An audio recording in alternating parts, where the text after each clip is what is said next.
আজ পর্যন্ত কিচ্ছু প্রমাণ করতে পারলে না, তাহলে এরপর আর কি করবে?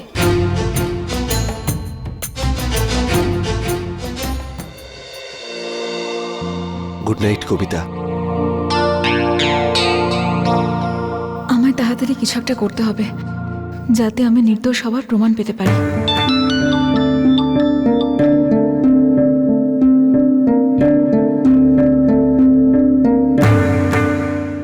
গুড নাইট কবিতা। সখা,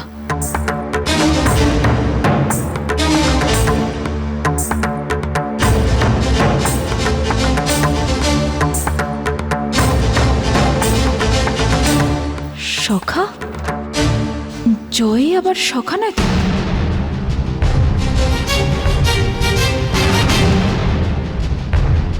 যদি আমার অনুমান সঠিক হয় তাহলে মোবাইলটা জয়ের কাছেই থাকা উচিত।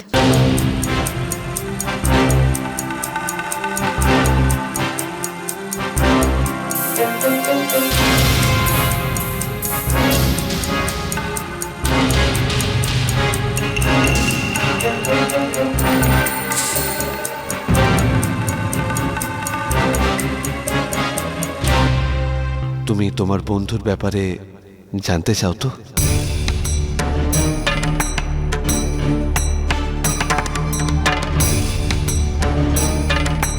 হ্যালো,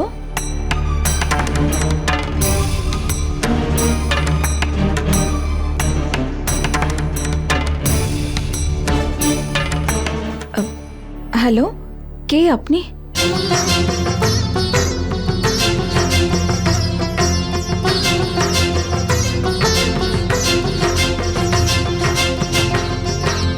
জয় তো ঘুমোচ্ছে, তাহলে এই ফোনটা কে তুললো? তার মানে সখা জয় নয়, অন্য কেউ।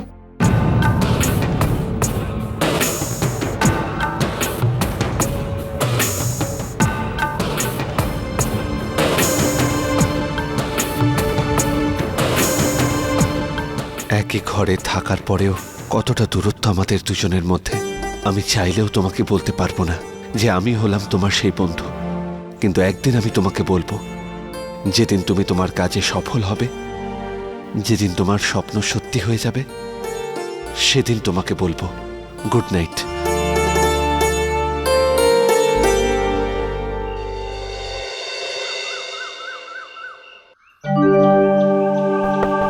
গরিমা বৌদি ওঠো, আদেশ দাদা ওঠো তাড়াতাড়ি। আর হ্যাঁ, বড় মা তো বলেছে আজ শুধু মেয়েদেরকে নয়, আর ছেলেদেরকেও। আমি বলতে চাইছি যে দাদাদেরও উঠে তৈরি হতে হবে। চলো চলো। আর হ্যাঁ, 7:30টার সময় নিচে পুজোর জন্য কিন্তু যেতে হবে। এবার ওঠো, বড় মায়ের শাস্তির হাত থেকে বাঁচতে হলে তাহলে ওনার কথা মানতেই হবে। চলো ওঠো এবার। শিখা বৌদি আজকে তো তাড়াতাড়ি উঠে যাও না। চন্দন দাদা, বড় মা 7:30টার সময় পুজোর জন্য নিচে ডেকেছে, তাড়াতাড়ি ওঠো। সকাল সকাল আমার জয় দাদা, কবিতা বৌদি ওঠো, তাড়াতাড়ি ওঠো। আজ রাখি পূর্ণিমা, আর মা পুজোর জন্য সবাইকে 7:30টার সময় নিচে ডেকেছে, 15 মিনিটের মধ্যে। আর হ্যাঁ দাদা, নিজের বোনের জন্য কিন্তু গিফট আনতে ভুলে যেও না।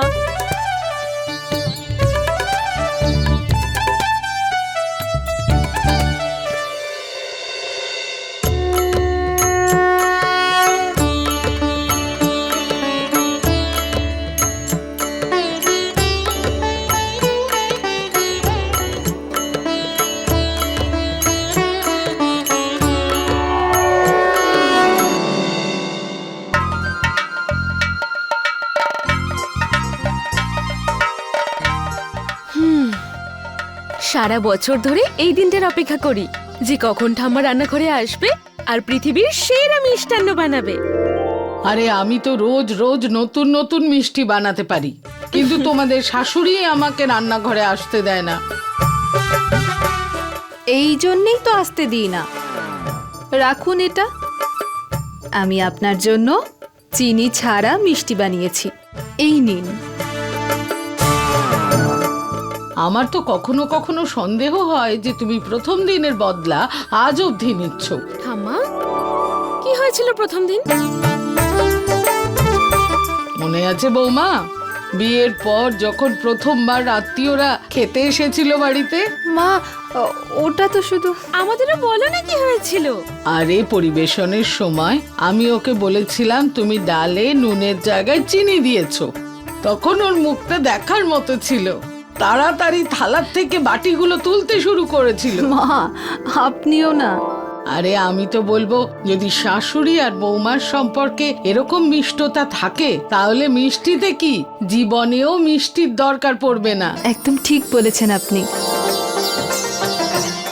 গরিমা, এখানে সবকিছু হয়ে গেলে একবার বাইরে গিয়ে দেখো তো সব ঠিক আছে কিনা। 9টার সময় কিন্তু রাখি পরাতে হবে। হ্যাঁ মা, আর সেই নিয়মটা? ওটাও 9টার সময়। এটা সেটা কি বলে না, যেটা ননদ তার বৌদির হাতে বাঁধে? হ্যাঁ, কোমল এসে তোমাদের সবাইকে ওটা পরিয়ে দেবে।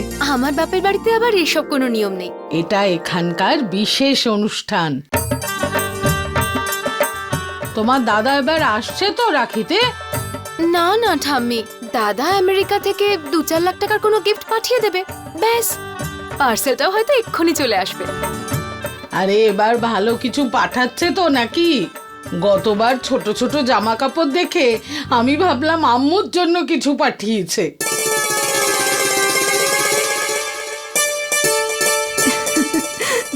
মা, আরে ঠাট্টা করছি। মা, আর তাছাড়া আমরা আমাদের বাড়ি কবে যেতে পারবো? শিখা বলছিল ও এবার আমার সাথে যেতে চায়। ঠিক আছে, এখানকার উৎসব হয়ে যাক, তারপর 11টার সময় চলে যেও। বড় মা, গরিমা দিদি তো নিজের ভাইকে রাখি পরাতে যাবে, কিন্তু আমাদের কবিতার তো আবার কোনো দাদা বা ভাই কেউই নেই। শিখা, একটু ভেবে চিন্তে কথা বলতে পারো তো। বড় মা, আমি আবার কি বললাম? আমি তো শুধু শিখা দিদি, আমাদের ওখানে যেসব মেয়েদের ভাই বা দাদা নেই, তারা ওদের বাবার হাতে রাখি পরিয়ে অনুষ্ঠান পূর্ণ করে। প্রত্যেক বছরের মতো এবছরও আমি আমার বাবার হাতে রাখি বাঁধবো। তুমি গরিমার সাথে চলে যেও। ড্রাইভার ওকে নামিয়ে দেওয়ার পর তোমাকেও তোমার বাপের বাড়িতে পৌঁছে দেবে। ফেরার সময় জয় তোমাকে নিয়ে আসবে, আর আদেশ গরিমাকে নিয়ে আসবে। আর শোনো, তাড়াতাড়ি চলে এসো কিন্তু। সন্ধেবেলায় আমাদেরকে স্বাধীনতা দিবসের রিহার্সালেও যেতে হবে। কবিতা, জয়ের জন্য অপেক্ষা করো। হ্যাঁ মা। বড় মা, কোমল দিদি এসে গেছে। আরে চলো চলো।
না, আজ আমি তোমাদের থেকে কিচ্ছু নেব না, বরং আমি তোমাদের তিনজনকে কিছু দিতে চাই। আরে এটা কি করছিস তুই? আজকের বিশেষ দিনে সব ভাইয়েরা বোনেদেরকে উপহার দেয়, তোর আবার এ কেমন উল্টো নিয়ম? ছোট মা, আমি কখন বললাম যে এতে টাকাই আছে? এতে একটাই শপিং লিস্ট আছে, যেটা আজ আমার তিনজন দাদা কিনে দেবে আমায়। এটা তোমার জন্য, আর এটা তোমার, আর এটা তুমি নাও। অধিকার আছে ভাই, নিয়ে নাও যা নেওয়ার, এটাই সুযোগ। আচ্ছা কোমল, এবার তাড়াতাড়ি আমাদের বেঁধে দাও, বাড়ি থেকে অনেকবার ফোন আসছে।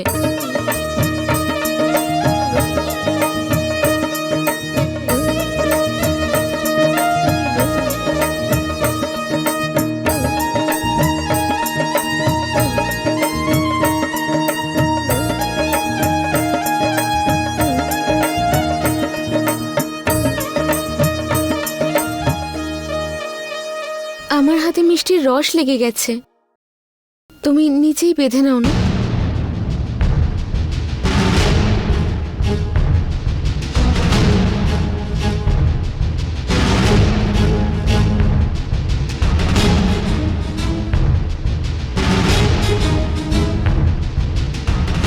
কোমল,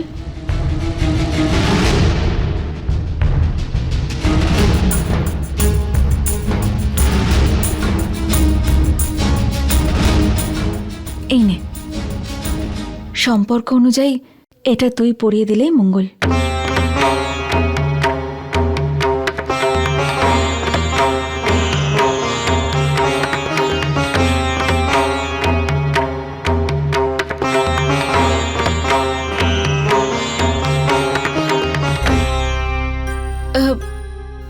মা, এবার আমরা আসি। হ্যাঁ, কবিতা, চলো আমি তোমাকে দিয়ে আসছি। না না, আমি গরিমা দিদির সঙ্গে চলে যাব ওদের গাড়িতে। ড্রাইভার কাকার সঙ্গে আছেন।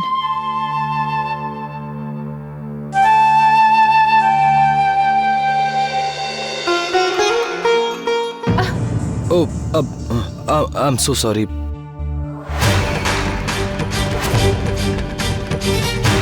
আরে, ও তো সেই এখানে কি করছে?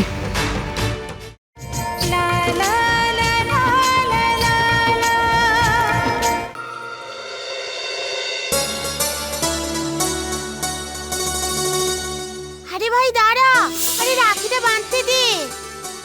জয়পুর থেকে বাবা মিষ্টি নিয়ে এসেছে। বা, মিষ্টি? তাহলে তাড়াতাড়ি বেঁধে দাও, আমি মিষ্টি খাবো। আরে কবিতা, কখন এলি তুই? কবিতাও এসে গেছে, তোর জন্যই অপেক্ষা করছিলাম আমরা। এই তো ও এসে গেছে। কেমন আছিস? ঠিক আছি। থাক থাক, ভালো থাক, ভালো থাক। তোরা দুজন তো প্রাণ আমাদের। আয়, চলো। আয় আয় আয় আয়।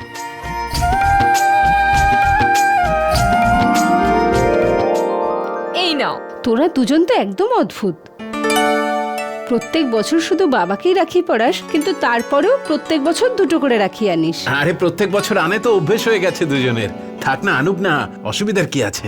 সকাল থেকে আমি খাইনি কিছু, তাড়াতাড়ি রাখিটা বাঁধ আর আমার মুখে কিছু দে। নে,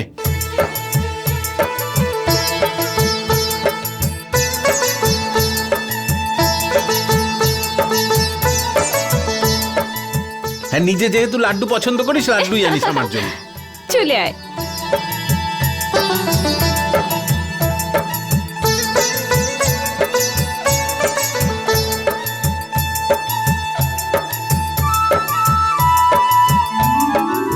আরে বাহ, তোর মনে আছে আমি পেড়া ভালোবাসি, তাই সেটাই এনেছিস। এই বছর শুধু তোদের দুজনের জন্য উপহার আনিনি, আমি দুজনের শ্বশুর বাড়ির জন্যও এনেছি। আমার দুই জামাই বাবাদের জন্যে। তোরা দুজন 1 মিনিট এখানেই দাঁড়া, আমি নিয়ে আসছি।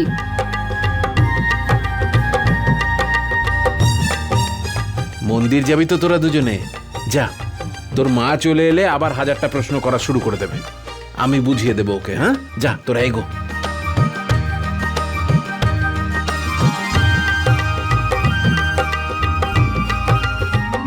আরে, কোথায় গেল ওরা? প্রত্যেক বছর আমাকে রাখি পরানোর পর মন্দিরে যায় তো, তাই এবারও মন্দিরেই গেছে দুজনে। তুমি এক কাজ করো, আমার জন্য একটু ভালো করে চা করে আনো। হ্যাঁ, কি তুমিও একটু থাকতে বলতে পারতে। যাক না, এখনই আনছি চা।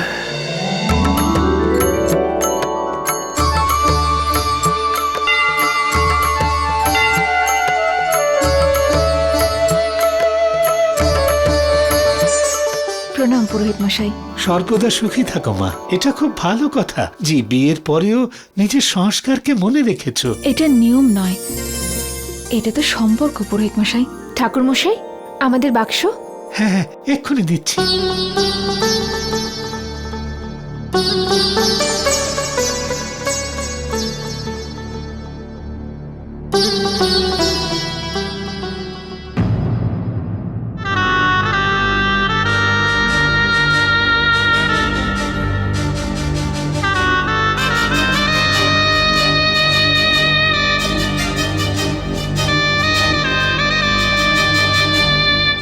বেঁচে থাকলে মনুর বয়স 18 বছর হতো।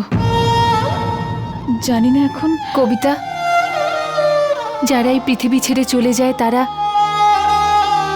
ভগবানের খুব কাছাকাছি থাকে, আর আমাদের মনুও ওনার কাছেই আছে। আর তুই কাঁদিস না, রাখি তো আনন্দের উৎসব, বল।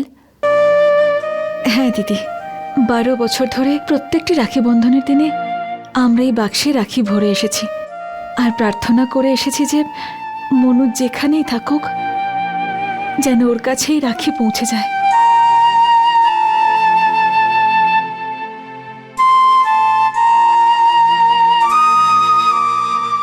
দিদি, এবার ঘড়ি দেওয়া রাখি আনতে বলেছিলাম, এনেছো তো?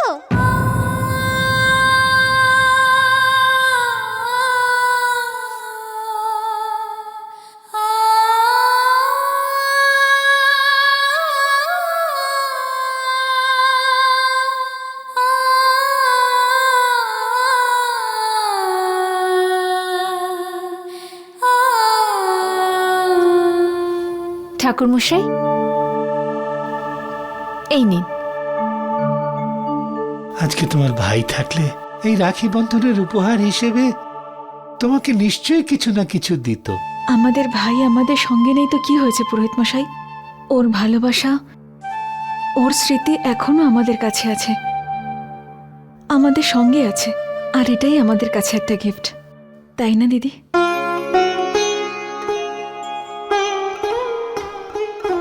চলো দিদি, চল।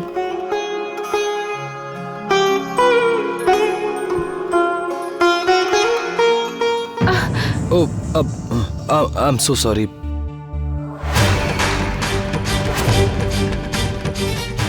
আরে ও তো সেই, এখানে কি করছে? এটা তো ভগবানেরই কোনো ইশারা, তাই না? উনিও এটাই চান যে আপনি আমার সাহায্য করুন। প্লিজ প্লিজ ওই কাগজের সাইনটা করে দিন।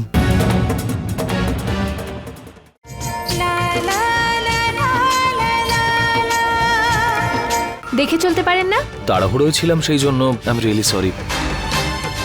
দিদি চলো এখান থেকে।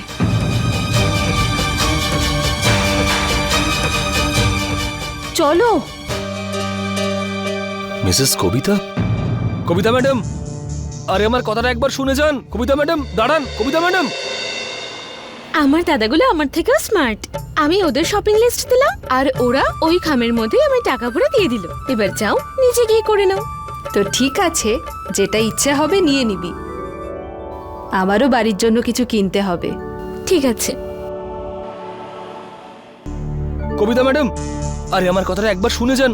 কবিতা ম্যাডাম, আমার কথাটা একবার শুনুন। দেখুন, আপনার জন্য একই অনেক সমস্যার সৃষ্টি হয়েছে। আমাকে ফলো করা বন্ধ করুন, আমি কোনো কথা বলতে চাই না।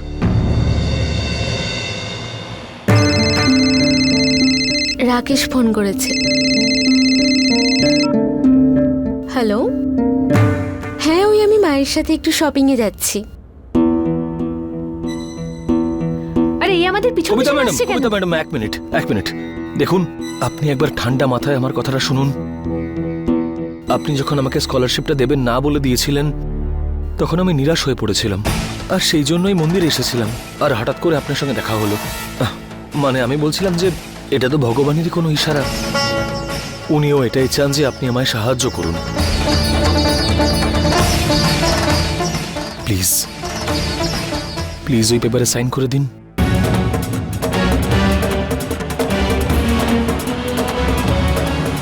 গাড়ি থামাও। কবিতা,